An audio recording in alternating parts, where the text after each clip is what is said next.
জাতা মুনসারিন ওয়া জিমান।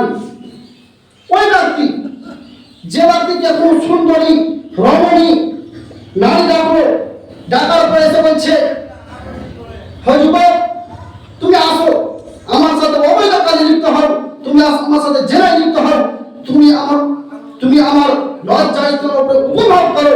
তখন সেই যুবক যদি বলে ফাকালা ইন্নী আখাফুল্লাহ, আমি আল্লাহকে ভয় করি, আমি তোমার সাথে জেনায় লিপ্ত হতে পারি না, আমি তোমার সাথে কুকর্মে লিপ্ত হতে পারি না, কারণ হচ্ছে একটাই যে আমি আল্লাহকে ভয় করি। যদি কোনো যুবক এই কথা বলে থাকে, যদি কোনো যুবক এই কথা বলে যদি তার কাছ থেকে ফিরে আসে, তাহলে রাসূল সাল্লাল্লাহু আলাইহি ওয়াসাল্লাম বলেছেন মহান আল্লাহ পাক রব্বুল আলামিন ওই যুবককে তার ছায়া তলে ছায়া দেবে। হে যুবক, তোমরা কি বলছি, তোমার তো স্মরণ করা উচিত। রাসূল সাল্লাল্লাহু আলাইহি ওয়াসাল্লাম বলেছেন ফাত্তাকুদ দুনিয়া ওয়াত্তাকুন নিসা, তোমরা মহিলা জাত থেকে বেঁচে থাকো, মহিলা জাত থেকে বেঁচে থাকো।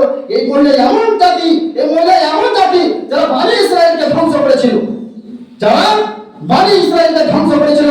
হে যুবক, তুমি এই মেয়ের ফিতনা থেকে বেঁচে থাকো।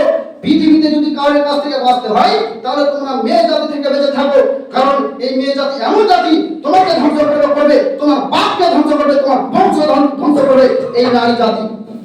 কারণ রাসূল সাল্লাল্লাহু আলাইহি ওয়াসাল্লাম বলেছেন যখন জুলাইখা ইউসুফ আলাইহিস সালামকে ডাকলেন, ডাকার পরে তার নিজের ঘরে নিয়ে যাওয়া হলো।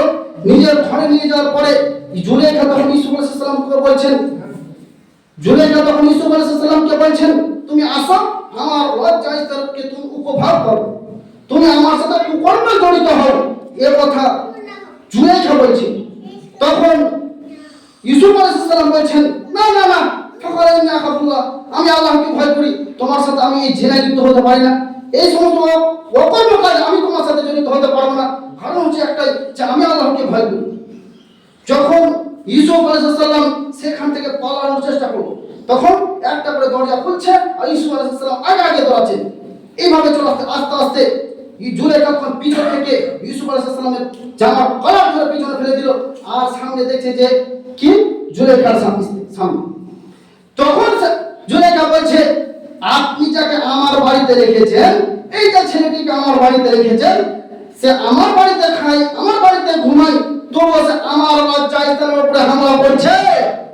এবার বলুন যুবক, ওই মেয়ে জাতি কেমন জাতি? এতক্ষণ কি হলো, সে ইউসুফ আলাইহিস সালামকে ডেকে নিয়ে গেল আমার সাথে জেনায় লিপ্ত হওয়ার জন্য, কিন্তু শেষে ফাঁসালো কে? এই মেয়ে। তাই রাসূল সাল্লাল্লাহু আলাইহি ওয়াসাল্লাম বলেছেন পৃথিবীর বুকে তোমরা দুনিয়াতে তোমরা মেয়ে থেকে বেঁচে থাকো, যে মেয়ে তোমাকে আজ ফোন করে বলছে যে তুমি আমার কাছে আসো, তুমি ছাড়া আমি বাঁচবো না, এই যে মেয়ে বলে তোমাকে এক সেকেন্ড হবে না তোমাকে ফাঁসাবে, এক সেকেন্ড হবে না তোমাকে সে অন্যায় কাজে তোমাকে ফাঁসাবে, ওই নারী তোমাকে কাছ থেকে দূরে চলে যাবে। যখন সে বালা মুসিবতে পড়বে তখন নিজের কথাকে ছুপে তখন সে নিজে বেঁচে যাবে। আর যদি তুমি ওই মেয়ের কাছ থেকে বেঁচে থাকো, যদি তুমি বলে দাও ফাকালা ইন্নী আখাফুল্লাহ, আমি আল্লাহকে ভয় করি, এই কথা যদি আপনি বলে থাকেন, হে যুবক ভাই, তুমি যদি আজকে এই কথা বলে থাকো, তাহলে রাসূল সাল্লাল্লাহু আলাইহি ওয়াসাল্লাম বলেছেন যে মহান আল্লাহ পাক রব্বুল আলামিন ওই যুবককে তার আরশের ছায়া তলে ছায়া দিবেন। কোন শ্রেণীর ব্যক্তিকে? যে মেয়ে জাতি থেকে বেঁচে থাকে। 6 নম্বরে হচ্ছে কি